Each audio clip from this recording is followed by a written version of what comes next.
The Surge 2 is an action RPG similar in some ways to the Souls series, and personally I think the game is hugely underrated. And by underrated, I don't mean that people who have played it haven't enjoyed it, or that the initial reviews weren't good. They were for the most part, and the user reviews are mostly positive from what I've seen, but from a sales and play-based perspective, it just doesn't seem to have done that well. Looking at the all-time peak number of players on Steam as a benchmark, The Surge 2 had just over 3,700, compared to over 24,000 on Dark Souls Remastered, 33,000 on Code Vein, and don't even get me started on Dark Souls 3. Now, I'm not going to sit here and tell you that The Surge 2 is my favourite game of all time. It's not, but it does have a lot to love. I'm definitely not making a straight comparison with the other games I mentioned, but I do think the game is better than those numbers would lead you to believe. If you've played the game, feel free to leave your thoughts in the comments. I'm curious about how other people found the game having finished it. I've finished my own playthrough and made my way into New Game Plus, and looking back, the number of players really surprised me based on the quality of the gameplay.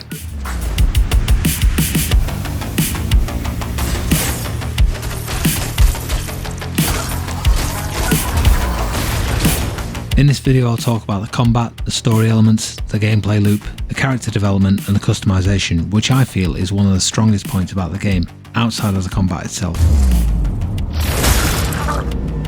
So starting off with the story, this for me was probably the weakest element of the game, although it's definitely not all bad. The backdrop for the story is based on a dystopian future. Mankind has almost been wiped out after a failed attempt to restore the environment using nanites. The nanites inevitably became sentient and began to shut down or take over what remained of humanity's technology, eventually infecting the human populace too. During your playthrough, you'll encounter elements of the AID Disaster Relief Unit who are evacuating the city, and the Children of the Spark who are a religious cult spouting various crap about the disaster being prophesied. The story isn't honestly what I played the game for. The setting isn't particularly original, and most of what you'll find out about the story will be told to you through audio logs you pick up along your journey, rather than through cutscenes. But there is a great element of humour in here. Some of the side quests you'll encounter or the characters you'll bump into during your playthrough might give you a laugh, which I found to be a welcome relief from a storyline that didn't exactly blow me away. Now, story aside, where the game really shines is in the combat and the character customization. Very early in the gameplay you'll be fitted with a powerful exoskeleton to enhance your abilities. You'll be fitted with the healing injectable too. You'll then have the ability to level up your baseline stats, which include your health, stamina and battery power, which dictates how much gear you can have equipped and the amount of battery you can store up to be used for your injectables, such as healing and stamina boosts, etc. At this point in the game you'll then be able to start picking up new weapons, implants and armour, which you can fit to your suit at any of the medical bays you'll find along your journey.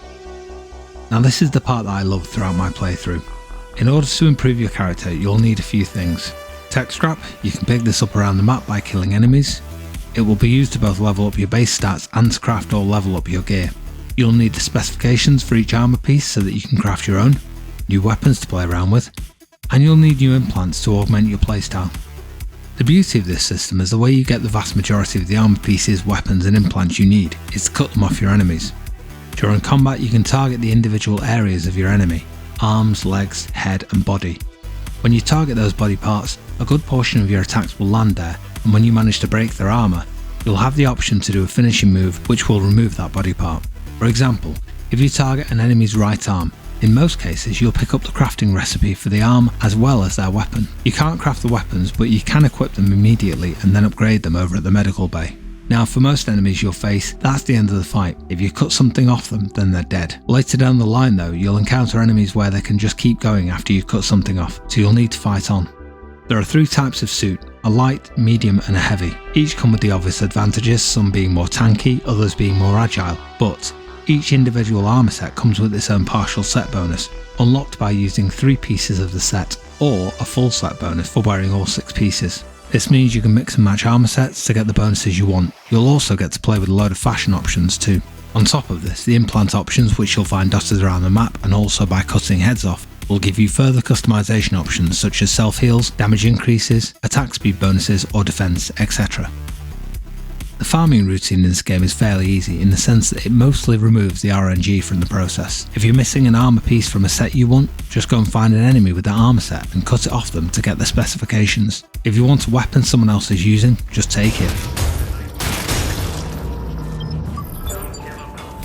To upgrade your weapons and armour, you'll need to collect the matching pieces at the level you require. So, for example, if you want to improve the quality of your leg piece from Mark II to Mark III, you'll need to collect 3 leg pieces of the relevant level from your enemies, but it doesn't matter what armour they've got on, as long as it's the right level. You can also downgrade any high level pieces you've got to make up a shortfall if you're levelling something up and you've been fighting in a higher level area. Each time you downgrade something, you'll get 2 pieces for the next level down. It sounds kind of complicated and it's tricky to explain, but it's actually pretty intuitive once you get this going. Removing the RNG from this process was really refreshing, having come from playing Dark Souls and Bloodborne recently. It gives you a lot of freedom to dictate your build without relying on lucky drops or finding a particular item out in the world.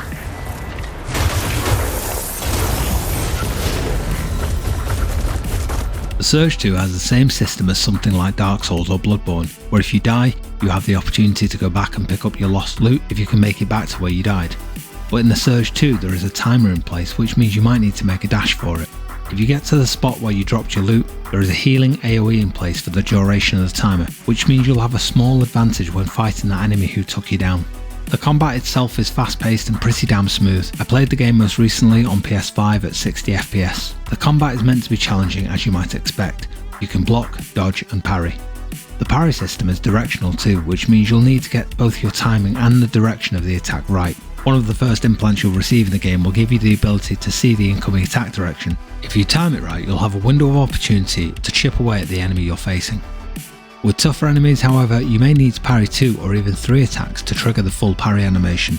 Your battery charges as you fight too, so your healing ability, for example, will keep recharging as long as you're actively engaging in combat, which encourages a more aggressive gameplay style. In terms of difficulty, the Surge 2 wasn't anywhere near as challenging as something like Dark Souls or Bloodborne, to me at least, but I seriously enjoyed my playthrough regardless, simply based on the fluid combat, the number of weapons to play around with, and the level to which I could customise my character. The boss fights were challenging in places and most of them had multiple phases, which keeps things interesting, but again I personally didn't find them as tough as something like Bloodborne or Dark Souls. The map size for the game is small. Compact might be a better description. The locations in the game are limited, but the verticality and the sheer number of unlockable shortcuts make the map seem more varied and interesting. At one point in the storyline, the layout of the locations changes dramatically too, meaning you'll need to utilise new tools you've unlocked to find your way around. I did find some frustration at times with the level design, not because it isn't good, it definitely is from my point of view. I loved how interconnected each of the areas are, but it was more about my own sense of direction and a bad habit of getting horribly lost due to my own observation skills, or lack of. Each of the different map areas is separated by a short loading screen, so this is not one seamless map to play around in, but each area has multiple entry points as you proceed further into the game, which means you can eventually jump from area to area, and each one may link to many of the others. It's tricky at first, or at least I found it that way when searching for various quest locations, but once you get the lay of the land, moving from one area to the next becomes an easy task, and the various shortcuts you worked hard to unlock become pretty fun to traverse. Overall, you'll spend around 20 hours or more completing your first run through the game. You can definitely get more time in if you decide to do all the side quests you encounter. On top of that, the New Game Plus system is pretty good too. You won't just be facing the same enemies with higher health pools and damage output as you would with many other games. You'll also end up facing tougher enemies sprinkled in unexpected places as you make progress. You'll be able to start picking up high level weapon and armour pieces too, so that you can continue to upgrade your gear. Overall, I would say the Surge 2 is definitely worth a look if you enjoy the Souls genre and challenging combat. The game is frequently on sale and there are a couple of links in the description if you want to check for pricing. No promises, but on those links you'll often find a game key cheaper than you would through Steam or one of the other platforms. I hope you found this useful. Thanks for watching, take care, stay safe, bye bye now.